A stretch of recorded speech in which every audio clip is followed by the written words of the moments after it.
안녕하세요.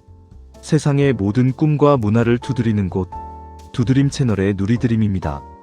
여러분, 해외여행 가서 피로를 풀려고 사우나 문을 딱 열었는데 남녀가 실오라기 하나 없이 다 같이 앉아있다면 어떨 것 같나요?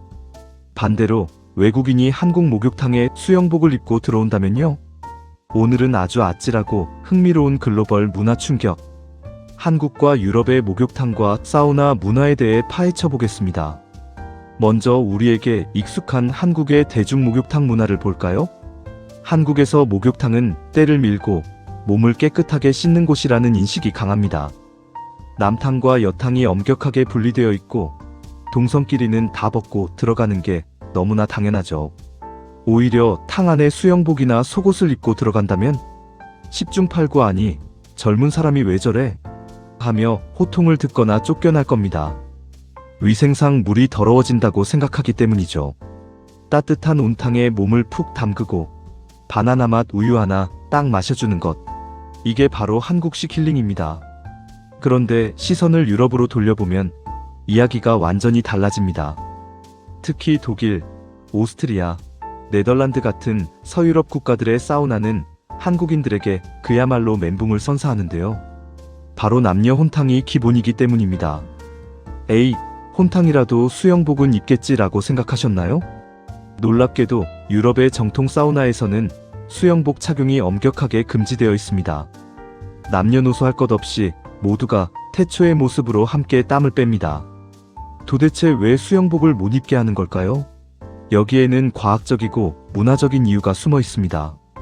첫 번째 이유는 바로 건강과 위생입니다. 사우나 내부는 80도에서 100도에 육박할 만큼 매우 뜨거운데요.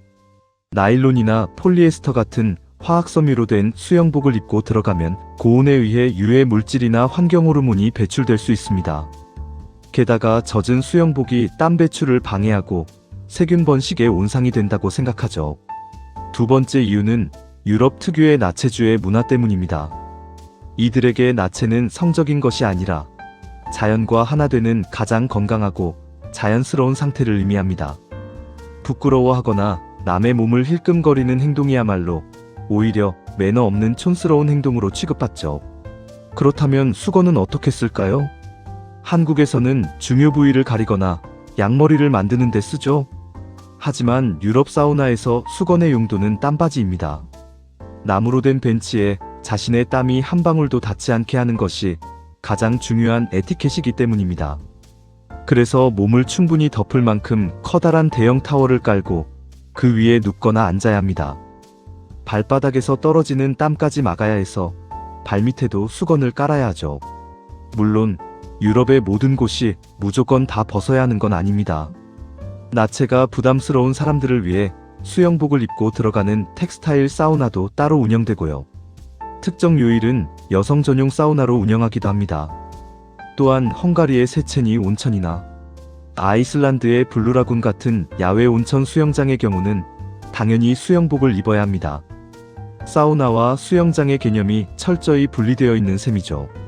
다 벗는 유럽의 혼탕 사우나와 동성끼리 씻는 한국의 목욕탕.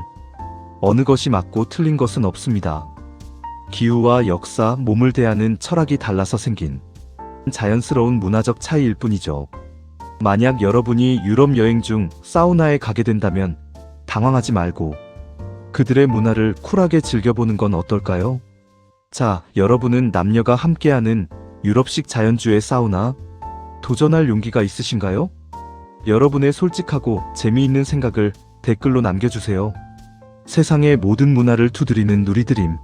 오늘 영상이 흥미로우셨다면 구독과 좋아요, 알림 설정 부탁드립니다. 다음에도 더 신기하고 재미있는 글로벌 문화 이야기로 찾아오겠습니다.